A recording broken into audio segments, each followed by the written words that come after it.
ఏంటి మనం విశేషాలు ఏం మన ఫ్యామిలీతో సరదాగా ఎక్కడికి వెళ్తారంటే మనం నడిపి కాకినాడ వెళ్ళమన్నాడు రెస్టారెంట్. దాని నుంచి ఆలోచిస్తున్నాం వెళ్తారా లేదా అని.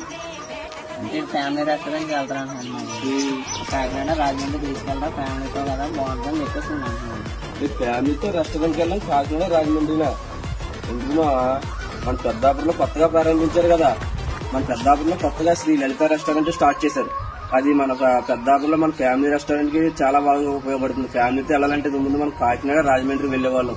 ఇక్కడ నుంచి అలాంటి అంత దూరం లాంగ్ జర్నీ చేయవసరం లేదు. ఎందుకంటే మన పెద్దాపురంలోనే శ్రీ లలిత రెస్టారెంట్ అనేది స్టార్ట్ చేశారు. ఇందులో మనకు కావాల్సిన ఫ్యామిలీతో తినవలసిన ఆల్ ఐటమ్స్ ఉంటాయి. అలాగే ఇక్కడ స్పెషల్ ఏంటంటే చేపల పులుసు. ఇక్కడ చేపల పులుసు తింటే హైలైట్ అనమాట. అందుకే నువ్వు రెస్టారెంట్ వెళ్ళావా? టేస్ట్ ఎలా ఉంటుంది? అడ్రస్ కూడా ఎక్కడ చెప్పు, నేను కూడా ట్రై చేస్తాను. ఆల్రెడీ నేను వెళ్ళాను బావా. నేను వెళ్ళి ఆల్రెడీ నేను మీ చెల్లి ఆల్రెడీ టేస్ట్ చేసాం. చాలా బాగుంది టేస్ట్ అయితే. ఇక్కడ స్పెషల్ ఏంటంటే చేపల పులుసు, దమ్ బిర్యానీ, చికెన్ బిర్యానీ ఇవైతే మాత్రం సూపర్ అయిన టేస్ట్. వీళ్ళ లొకేషన్ వచ్చేసి మన పెద్దాపురం నుంచి రామేశ్వరం రెడ్డి వెళ్లి దారిలో లలిత బంకు దగ్గర ఉంటుంది శ్రీ లలిత రెస్టారెంట్. ఇది చాలా బాగుంటుంది. ఇది ఒకసారి మీరు కూడా వెళ్ళి ట్రై చేయండి. ఆఫర్స్ ఉంటాయా? ఉందండి ఆఫర్స్ లేకపోవడం ఏంటి, మన కాలేజ్ స్టూడెంట్స్ అందరికి 10% డిస్కౌంట్ ఇస్తున్నారు. అలాగే కాలేజ్ లో ఆర్డర్ పెట్టుకుంటే ఫ్రీ హోమ్ డెలివరీ, కాలేజ్ కూడా డెలివరీ ఇస్తున్నారు వీళ్ళు. అలాగే 10% డిస్కౌంట్ ఇస్తారు. ఇంకా మన రీల్ చూసి వెళ్ళిన వాళ్ళకి